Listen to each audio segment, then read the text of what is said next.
Good morning, good afternoon, and good evening, everybody. Thank you for tuning into another Supatease video. And in this one, I am going to be covering my strategies when facing Rogue Mage Priest. This is a prevalent composition in competitive PvP since the dawn of time, and I don't really see it going anywhere. So this information is going to be useful basically timelessly at this point.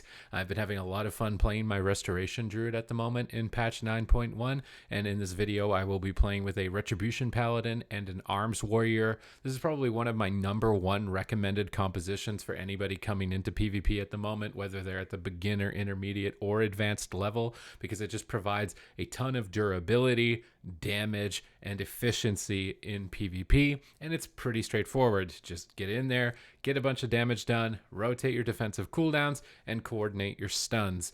And you're not really going to be doing anything too elaborate outside of that. So in this particular video, I'm going to be talking about when to time your cooldowns, what you're trying to think about in the match, because you always want to be one step ahead of your opponents when facing Rogue Mage, because if you're not, then you're one step behind and you're probably already dead at that point. You've probably died very fast. At the start of the fight, you just want to make sure that you've buffered, you've got heal over time effects on a target. I'm anticipating the Retribution Paladin to be the primary target here, but they could easily go on the Warrior. All three targets on my team are a viable option. And while you're in stealth, you're trying to not get found by the Rogue. So if you're a bit worried about getting sapped, I like opening generally with Innervate or Overgrowth in some positions. In this one, I decided to open with Bash on Mage and then Overgrowth. This gets immediate hots. Here I use Trinket on Blind, but it is because the Fire Mage used Combustion, this red icon on the Gladius frame. Once that Combustion is committed, I know that this Blind is going to be dangerous, and it is efficient as a healer to use your Trinket on Blind when also cooldowns have been committed, so I'm going to use my medallion there.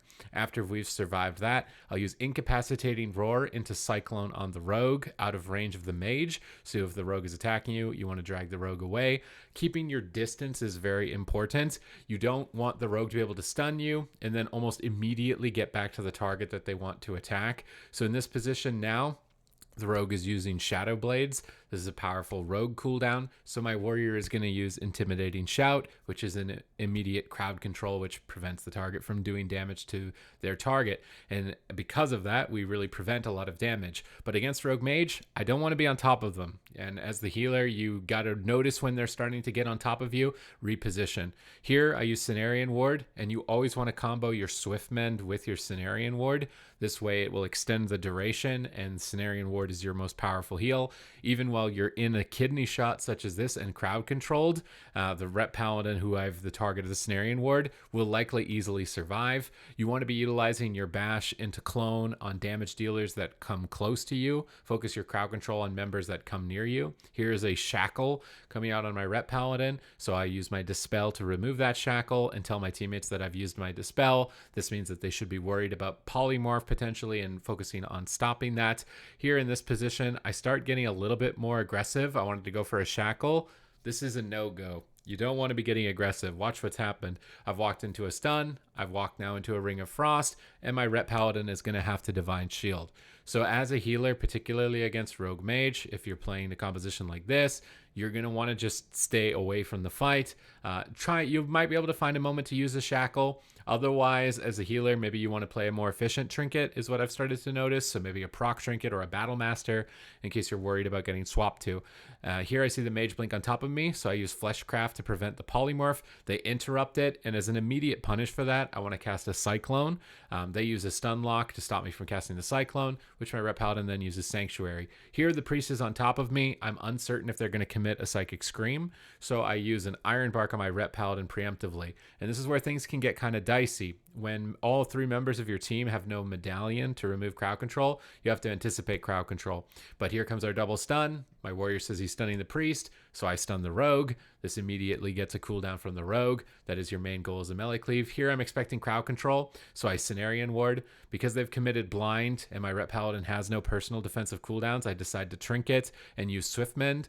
And because of this, Cenarian Ward, as we can see here, is active with Adaptive Swarm, and he will basically take no damage. So that's your main goal as a healer, is trying to anticipate crowd control incoming, activating a powerful healer cooldown that will sustain the target while you're crowd controlled, so you can just sit there and chill, and then you don't have to worry about it. Here I'm utilizing my in-cap Roar into Cyclone on the Mage. Any damage dealers that are coming close to me, I'm trying to get them out of the way. Our main targets in this matchup are the Rogue and the Mage, or sorry, the Rogue and the Priest. The Mage is a bit of a bait. I often actually will classify mages as a tank spec. With polymorph, they can be a bit of a bait and a trap to chase down. So by going after the rogue, you make it awkward for them to try and get their setups if they've got to overextend away from their priest to get the crowd control on the healer. But here we have no medallions, so I do a sneaky maneuver. I just go into stealth. I can't be seen, which means I can't be crowd controlled. They don't want to necessarily attack my ret without already crowd controlling me, because then I can freely heal the ret paladin. And I stay in stealth until medallions are now up for my damage dealers. And look, at a smoke bomb that would have probably killed my ret paladin is going to be completely denied as a result. We used blessing of protection on that kidney shot because it was a combustion rather than just a medallion. And now in this position, the priest is close to me, so I would like to utilize some of my crowd control. Again, any members of their team coming near me, that's my time to use my crowd control if I can. So I use a bash, I go for a cyclone. If I'm interrupted, then I can just follow with incapacitating roar, and my teammates coordinate a stun onto the rogue at the same time.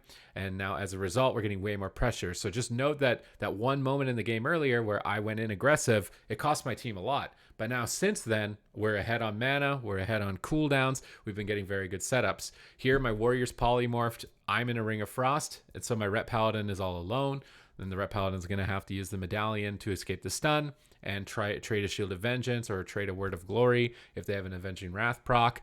But now we're in that position where I don't have a medallion, my warrior doesn't have a medallion, and I don't have a medallion for 20 seconds. So I anticipate some crowd control, I activate the Cenarian Ward, and I'm thinking about my Iron Bark. Although the rogue is low and they're all on top of me, I try to go for a disorienting roar to crowd control the whole team, and then a high mountain stun to crowd control the whole team. And we actually just end up winning the game before it ended up being a problem and potentially costing us the game, because in this position, right, no medallion means ret can't trinket, no bubble means ret can't go immune to damage, no bop means ret can't break stun. This is a good situation for your ret paladin to be just dead on the ground. So when you have no cooldowns as a healer, could be risky to do what I just did, where I just went for that crowd control.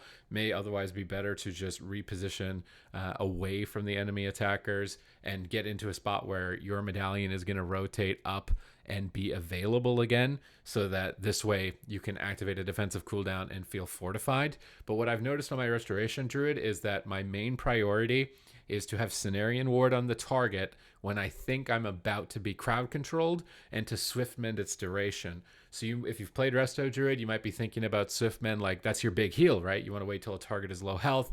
I don't think of it that way in this matchup.